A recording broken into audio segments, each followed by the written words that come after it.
আচ্ছা, চলুন শুরু করা যাক। বিশ্ব বাণিজ্যে বাংলাদেশের ভূমিকা কিন্তু এখন আর কোনো ছোটখাটো বিষয় না। সত্যি বলতে এটা এখন আমাদের অর্থনীতির মূল চালিকা শক্তি, মানে বলতে পারেন একেবারে ইঞ্জিন।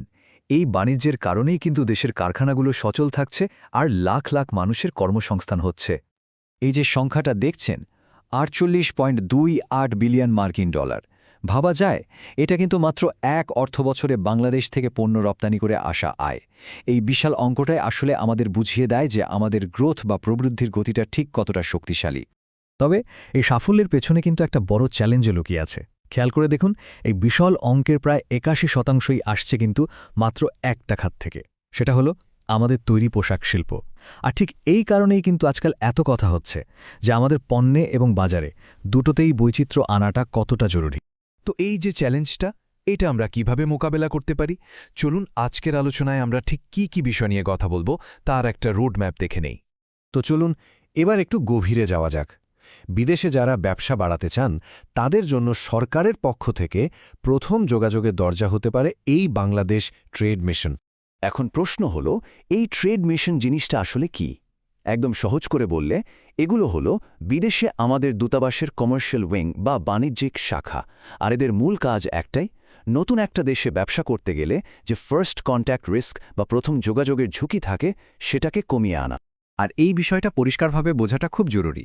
দেখুন, তারা কি? তারা হলো একজন ফ্যাসিলিটেটর, একটা অফিসিয়াল চ্যানেল আর মার্কেটের ব্যাপারে একজন গাইড। কিন্তু তারা কি নন? তারা কিন্তু আপনার হয়ে সেলস করে দেবে না, আপনার কোম্পানি ডিউ ডিলিজেন্স করবে না, বা আপনার হয়ে কোনো চুক্তিও ফাইনাল করে দেবে না। এই পার্থক্যটা মাথায় রাখাটা খুব গুরুত্বপূর্ণ। তাহলে প্রশ্ন আসেই যে তারা আসলে কোন কোন ক্ষেত্রে সাহায্য করতে পারে। চলুন তাদের প্রধান সেবাগুলো কি সেটা একটু ভেঙে দেখি। ধরুন, যারা বাংলাদেশ থেকে পণ্য রপ্তানি করতে চান তাদের জন্য ট্রেড মিশনগুলো একটা রাস্তাই তৈরি করে দেয়। যেমন কোন ধরনের ক্রেতা খুঁজতে হবে সেটা ঠিক করা, ওখানকার চেম্বার বা ব্যবসায়ী অ্যাসোসিয়েশনের সাথে পরিচয় করিয়ে দেওয়া, এমনকি বড় বড় ট্রেড ফেয়ার বা প্রদর্শনীতে অংশ নিতেও কিন্তু তারা সাপোর্ট দেয়। আর ব্যাপারটা কিন্তু একমুখী না।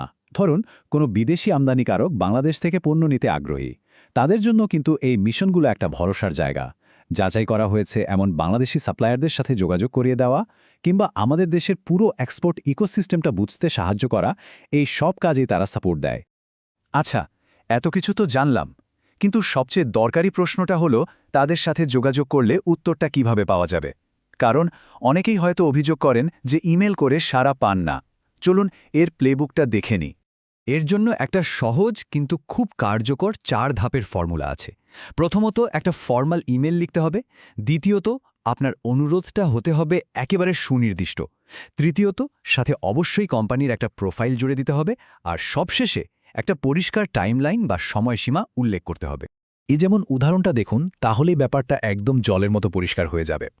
আমাকে কিছু বায়ারের লিস্ট পাঠান, এভাবে বললে আসলে কাজ হবে না। এটা খুবই অস্পষ্ট একটা অনুরোধ। কিন্তু এর বদলে যদি জিজ্ঞেস করা হয়, টরন্টো শহরের নিটওয়্যার ব্যবসার জন্য ভালো ডিস্ট্রিবিউটর কারা হতে পারে, তাদের ব্যাপারে তথ্য দিয়ে সাহায্য করতে পারবেন কি? দেখুন অনুরোধটা কতটা নির্দিষ্ট, আর এভাবেই কিন্তু উত্তর পাওয়ার সম্ভাবনা অনেক বেড়ে যায়। আর এই যে সাপোর্টের কথা বলছি, এই নেটওয়ার্কটা কিন্তু মোটেও ছোট না, বরং এটা একটা বিশাল গ্লোবাল নেটওয়ার্ক। চলুন পৃথিবীর কোথায় কোথায় এই নেটওয়ার্ক ছড়িয়ে আছে তার একটা ঝলক দেখি। কিছু মার্কেট আছে খুব কমপ্লায়েন্স নির্ভর, মানে যেখানে নিয়মকানুন খুব কড়া, যেমন ধরুন বার্লিন, প্যারিস বা ক্যানবেরা। এই সব জায়গায় পণ্যের মান, সার্টিফিকেশন, ডকুমেন্টেশন, এই সব জটিল বিষয়গুলোতে কিন্তু সেখানকার ট্রেড মিশনগুলো অনেক সাহায্য করতে পারে। আবার কিছু শহর আছে যেগুলো হলো হাই ভেলোসিটি হাব, মানে যেখানে বাণিজ্য চলে খুব দ্রুত গতিতে, যেমন দুবাই, সিঙ্গাপুর বা লন্ডন। এই শহরগুলোতে মিশনগুলো অনেকটা গেটওয়ের মতো কাজ করে, যা আপনাকে ওই অঞ্চলের বিশাল ডিস্ট্রিবিউটর নেটওয়ার্কের সাথে যুক্ত করিয়ে দিতে পারে। এরপর আসা যাক আমাদের প্রধান দ্বিপাক্ষিক অংশীদারদের কথায়, যেমন নয়াদিল্লি, বেইজিং বা ওয়াশিংটন ডিসি। এই শহরগুলোতে থাকা মিশনগুলোর কাজ আবার একটু অন্যরকম। এখানে বড় বড় প্রাতিষ্ঠানিক যোগাযোগ বা সরকারি পলিসি সংক্রান্ত বিষয় ন্যাভিগেট করতে তাদের ভূমিকাটা কিন্তু অপরিহার্য। তো এত সব আলোচনার পর আমরা একদম শেষ পর্যায়ে চলে এসেছি। তাহলে সাফল্যের মূল চাবিকাঠিটা আসলে কি? কোন মানসিকতা নিয়ে এগোলে সবচেয়ে বেশি ফায়দা পাওয়া যাবে? সবচেয়ে জরুরি বিষয়টাই হলো মাইন্ডসেট বা মানসিকতার পরিবর্তন। যারা সফল হন তারা ট্রেড মিশনকে সেলস এজেন্ট হিসেবে দেখেন না, তারা এদেরকে দেখেন একজন বিশেষজ্ঞ ন্যাভিগেটর বা পথপ্রদর্শক হিসেবে। মানে তাদের কাজ আপনাকে সরাসরি মাছ ধরে দেওয়া না, বরং কোথায় মাছ পাওয়া যাবে সেই জায়গাটা দেখিয়ে দেওয়া। তাই শেষ পর্যন্ত প্রশ্নটা কিন্তু নিজেকেই করতে হবে। প্রশ্নটা হলো, ট্রেড মিশনের কাছে কি একটা সেলস চাওয়া হচ্ছে, নাকি সঠিক কানেকশনটা তৈরির জন্য সাহায্য চাওয়া হচ্ছে? আর এই একটা প্রশ্নের উত্তরের মধ্যেই কিন্তু লুকিয়ে আছে যে এই বিশাল গ্লোবাল নেটওয়ার্ক একটা ব্যবসার জন্য কতটা কার্যকর হয়ে উঠতে পারে।